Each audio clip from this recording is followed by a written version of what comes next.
Before we get into the minutiae of this path-breaking innovation called Sugar Life, let's first understand sugar. Sugar makes every food sweet. Sugar makes our taste buds happy, it makes us excited to eat any product made with sugar, and above all, sugar gives us energy. Still, sugar is considered bad thing. Why? There are two reasons why it is considered bad. One is glycemic index and glycemic load, another is fructose toxicity. Culprit 1. Glycemic index and glycemic load. The GI measures the rate at which our liver metabolizes the sugar. A glycemic index in the range of 0 to 55 is considered low, 56 to 69 is considered medium, and 70 or above is considered high. Glycemic load is a measure of both the quality, the GI value, and quantity, grams per serve, of a carbohydrate in a meal. A glycemic load of 10 or below is considered low, 11 to 19 is medium, and 20 or above is considered high. The food with medium or high glycemic index and glycemic load is harmful for the body,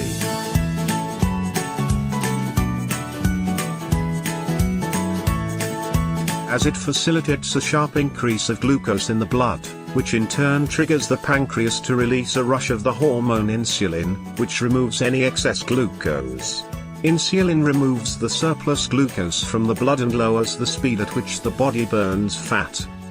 A large surge in insulin, caused by eating high GI foods, will start reactions in the body that leave you feeling lethargic, hungry, and craving more sugar. Sugar has medium to high GI and GL, and it metabolizes the sugar faster, that causes spikes in our blood pressure and blood level, which harm us in the long run. Culprit 2. Fructose toxicity. Sucrose is commonly known as table sugar, and is obtained from sugarcane or sugar beets. When sucrose is consumed, the enzyme beta-fructosidase separates sucrose into its individual sugar units of glucose and fructose. In case of fructose, 100% of the metabolic burden rests on your liver. But with glucose, your liver has to break down only 20%. Every cell in your body, including your brain, utilizes glucose. Therefore, much of it is burned up immediately after you consume it. By contrast, fructose is turned into free fatty acids, FFAs, VLDL, the damaging form of cholesterol, and triglycerides, which gets stored as fat. The fatty acids created during the fructose metabolism accumulate as fat droplets in your liver and skeletal muscle tissues, causing insulin resistance and non-alcoholic fatty liver disease, NAFLD. Insulin resistance progresses to metabolic syndrome and type 2 diabetes. Fructose is the most lipophilic carbohydrate.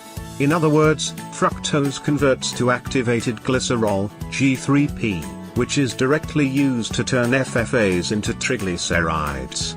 The more G3P you have, the more fat you store. Glucose does not do this. When you eat 120 calories of glucose, less than 1 calorie is stored as a fat. 120 calories of fructose results in 40 calories being stored as fat. Consuming fructose essentially consuming fat.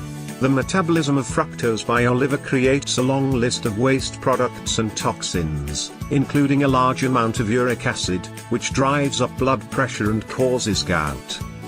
The bottom line is, if anyone tries to tell you sugar is sugar, they are way behind the times.